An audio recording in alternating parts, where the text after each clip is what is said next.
Assalamualaikum warahmatullahi wabarakatuh. Bismillah, walhamdulillah, wassalatu wassalamu ala rasulillah Sayyidina Muhammad ibni Abdillah wa ala alihi wa sahbihi wa mawalah, wa la hawla wa la quwwata illa billah.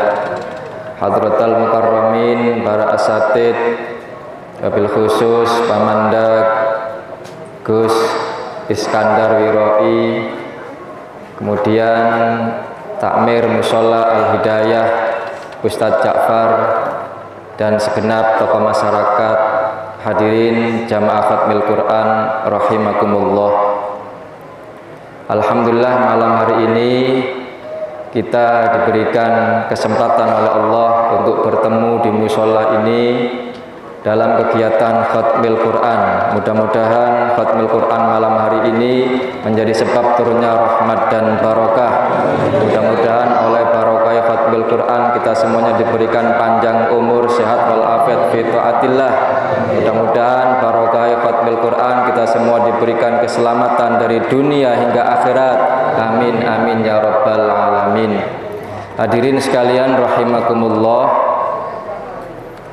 setiap apa yang diperintahkan oleh Allah maupun apa saja yang dilarang oleh Allah itu pasti untuk kepentingan manusia itu sendiri.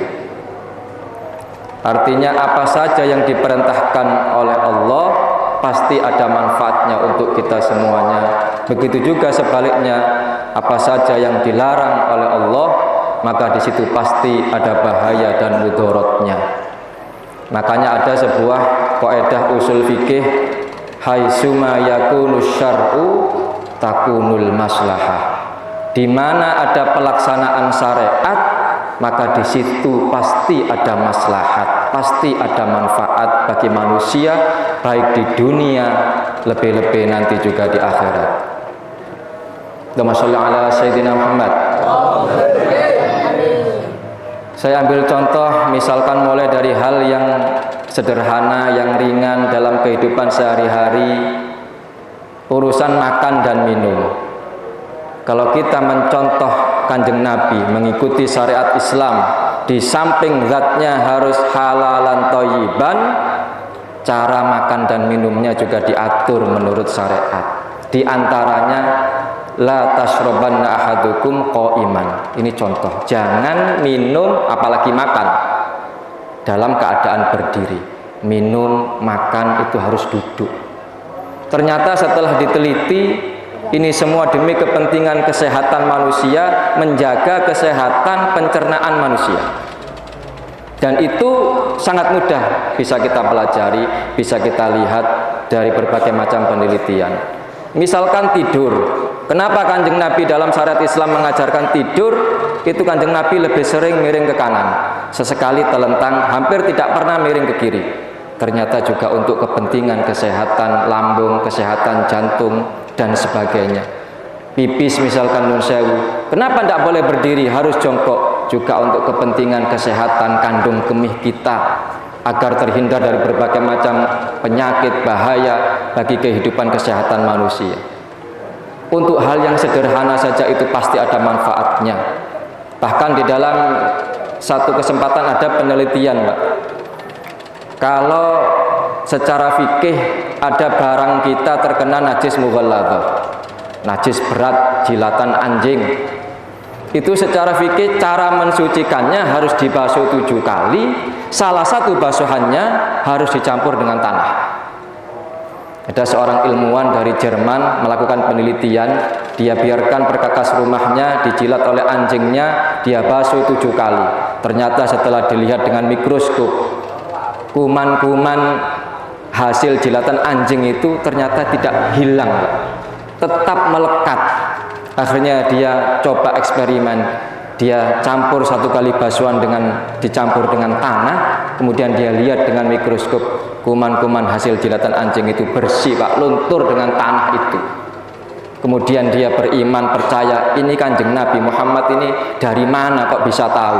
Zaman 14 abad tahun yang lalu tidak ada laboratorium, tidak ada eksperimen, tidak ada universitas, tidak ada penelitian, tidak ada ilmu pengetahuan yang canggih, kok bisa tahu cara menghilangkan najis mughalladhah? Allahumma sholli ala Muhammad. Ini menunjukkan apa saja yang datang dari agama Islam itu pasti ada manfaatnya. Begitu juga sebaliknya, apa yang dilarang di dalam agama Islam juga pasti ada mudaratnya. Hadirin sekalian rahimakumullah, untuk urusan yang agak serius, misalkan kenapa Allah memerintahkan kita untuk sholat. Jadi ada syariat yang Allah perintahkan itu Allah sebutkan tujuannya, Allah sebutkan manfaatnya. Di dalam salah satu potongan ayat Al-Quran, innas sholata tanha anil fahsya'i wal munkar, sesungguhnya sholat yang dilakukan dengan benar, sholat yang dilakukan dengan berjamaah, sholat yang dilakukan dengan khusyuk di awal waktu, tanha anil fahsya wal munkar, agar kita terhindar dari perbuatan keji dan perbuatan munkar. Dan ternyata Pak, bisa panjenengan teliti sendiri, hampir kalau orang sholatnya benar pasti kelakuannya benar. Tek sholatnya benar, kelakuannya pasti benar. Sebaliknya, tek kelakuannya gak benar, pasti sholatnya juga gak benar.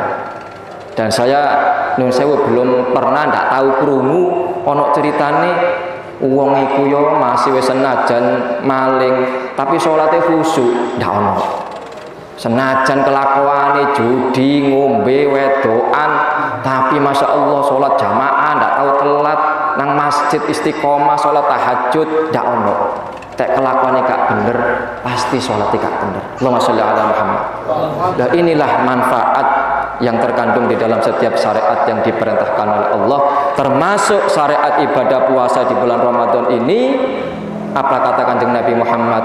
Sumu tashihu, puasalah kalian maka pasti akan sehat. Ini yang jamin Kanjeng Nabi, Pak. Tak mungkin Kanjeng Nabi goro, tak mungkin luput.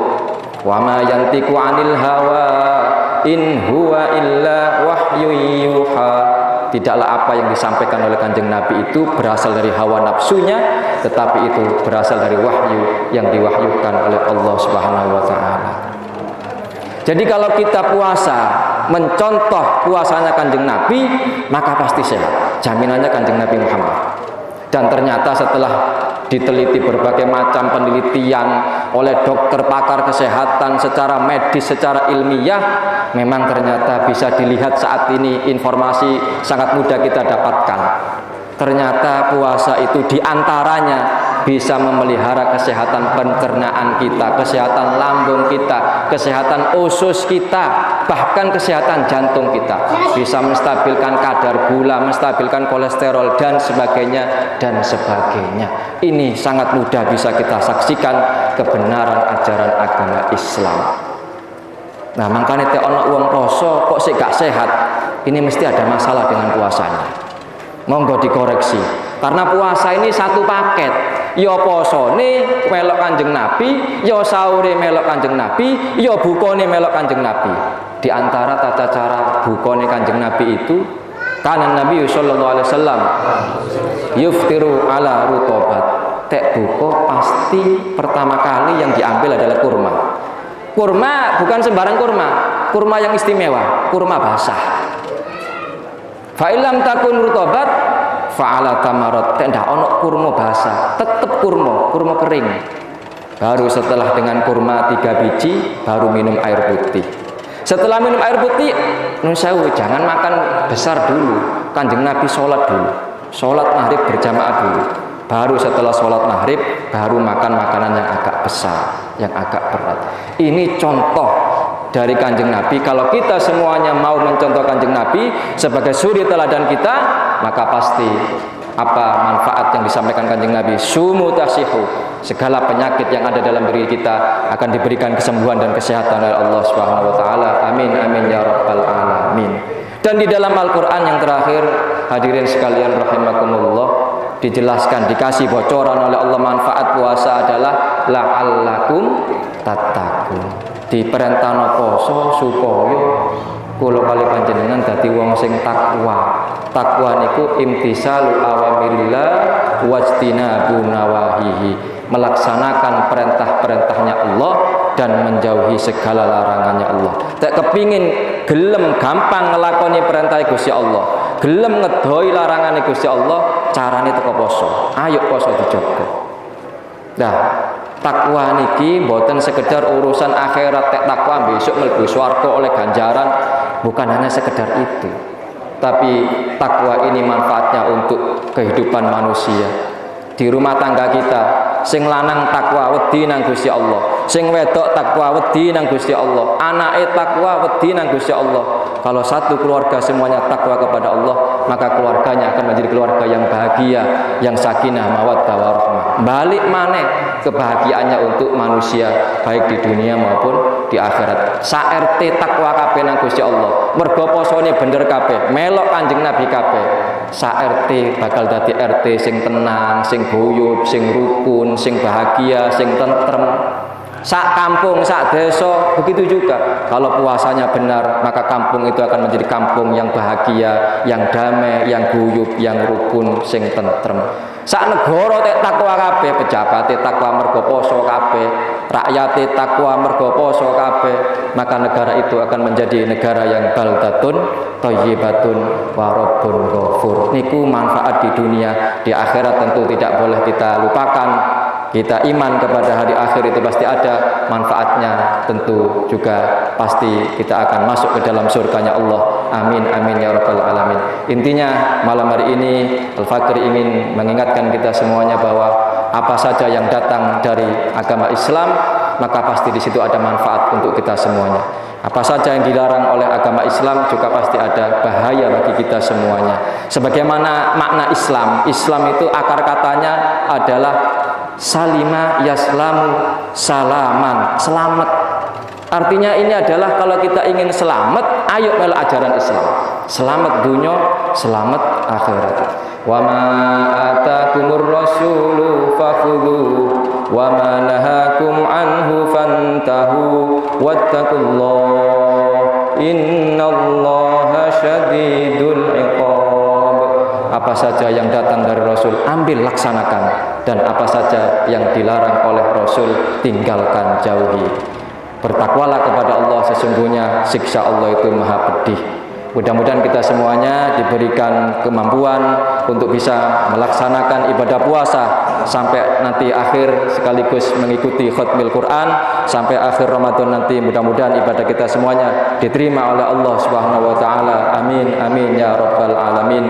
Demikian wa akhiran walafu minkum. Assalamualaikum warahmatullahi wabarakatuh.